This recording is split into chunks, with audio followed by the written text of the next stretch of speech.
everybody, this is the Vikran, and boy howdy, I thought that just because it is almost April that we were going to get rid of all this fucking snow, but no, we're going to have snow for this little review of Decision to Leave, directed by Park Chan-wook. Now Park Chan-wook is not exactly your run-of-the-mill filmmaker. After some relative inactivity over the past few years, he's back and better than ever, as Eric Bishop would say. But is he better than ever?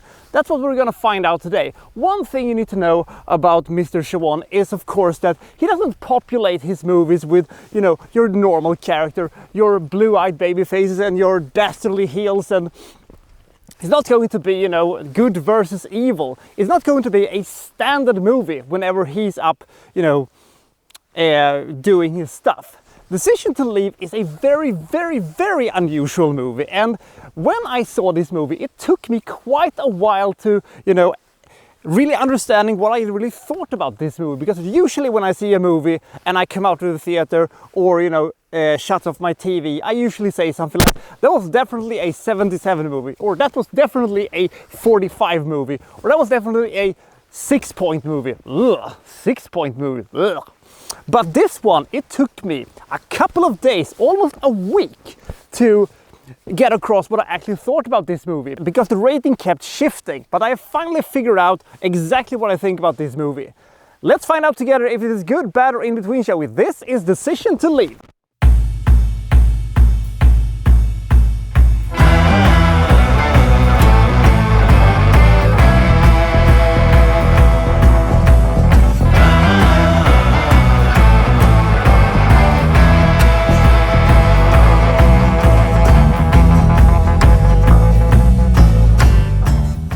A man has been found dead beneath a mountain outside of the city of Busan, and the police is looking into this one, figuring out if this is a suicide or an accident, or if it just might be a murder. Now, a person of interest for the investigation is, of course, his wife. She's a Chinese immigrant whose case he was handling, and then they're eventually, married, which gave her, well, ultimately a pretty good, reason for killing him. And there might also be traces of domestic abuse and stuff like that. But the wife fails to react how you're supposed to react if your spouse dies under mysterious circumstances. And our detective becomes obsessed with her and starts, following her, and, is obsessed about the case despite nobody else really caring about the whole thing. They're more interested in capturing, an actual killer that has been on the loose for a while, that basically has nothing to do with our story, but we will get back to him eventually. So he starts to, following her around and wait for her to, make a mistake and stuff like that, because he's going to get her. And all this spying and obsession doesn't, affect his already kind of frail marriage in a good way. And then, when you're thinking you've figured out where this one's going, it goes in a completely different direction, and you're left feeling, what? When it comes to the character and the story and the archetypes, this is a film noir with, a femme fatale and, a classical, no-nonsense cop that is, obsessed and stuff like that, and doesn't know how to, live a normal life and stuff like that, and it is murders and things like that. But they go against all the classical tropes and just do the exact opposite. A classical film noir is cold and hard.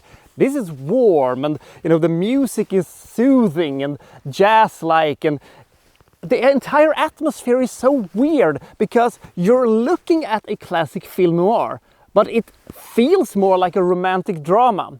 The movie has, gruesome violence and stuff like that, but you don't ever see it. You only see the effects of it and the feeling of it. This movie makes you go a little bit, what exactly is going on here? And you have no idea what's going to happen within the next 15 minutes. You're constantly scratching your head because you're thinking that you're watching something, but it is at the same time something completely different. And you have no idea what's going to happen in the next 15 minutes. It's completely impossible. You don't know what the characters are going to do, because, the killer that is, on the loose, that is one of the reasons why nobody's caring about the, the guy who has fallen from the mountain. He shows up in this movie, and they chase after him and stuff like that, and it has nothing to do with our story, but yet it is vital to our characters because it builds our characters. The same thing can be said for the surreal sequence when they have the stolen turtles.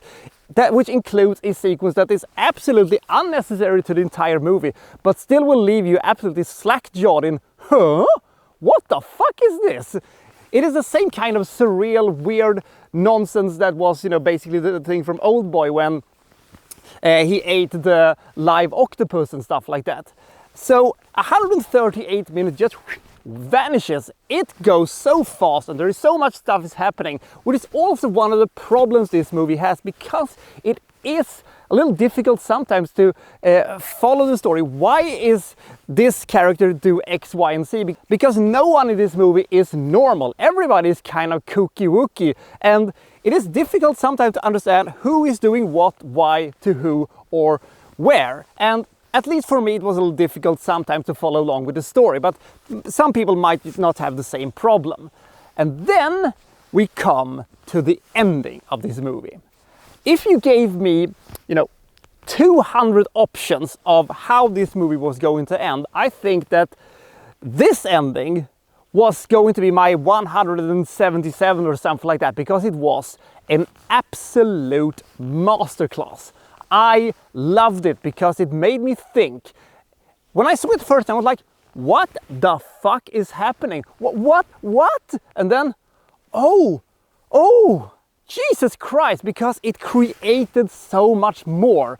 Now, will this movie be loved by everybody who sees it? No, because this movie demands a lot from you as a viewer. You cannot just sit there and, you know, munch on your popcorn and talk to your friends, hey, look at that guy, he's an idiot, or something like that.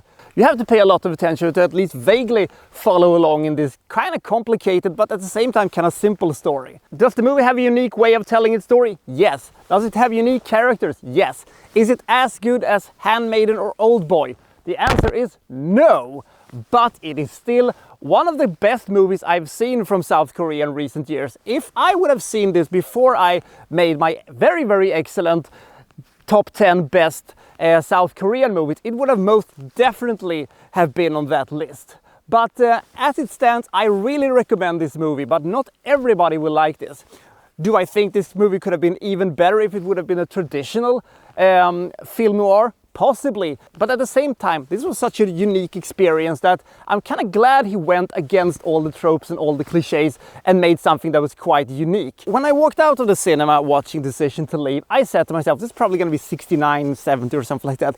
But then I started thinking about it and I slowly bumped it up, and day after day, it kind of crept up, you know, 1 point here, 1 point there, and finally, when I had to think about it enough, I said to myself, this movie deserves 85 points. Decision to Leave is a fantastic movie.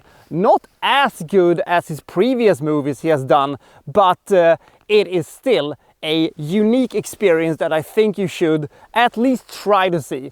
If you don't like this movie after 20 minutes, I fear that you won't like the rest of it either. But if you're even the slightest hooked after 10-15 minutes, you will be greatly rewarded towards the end. I love this movie. So I'll see you next time from Well So and So Reviewing, well, such and such. Thank you for watching. Thank you very much.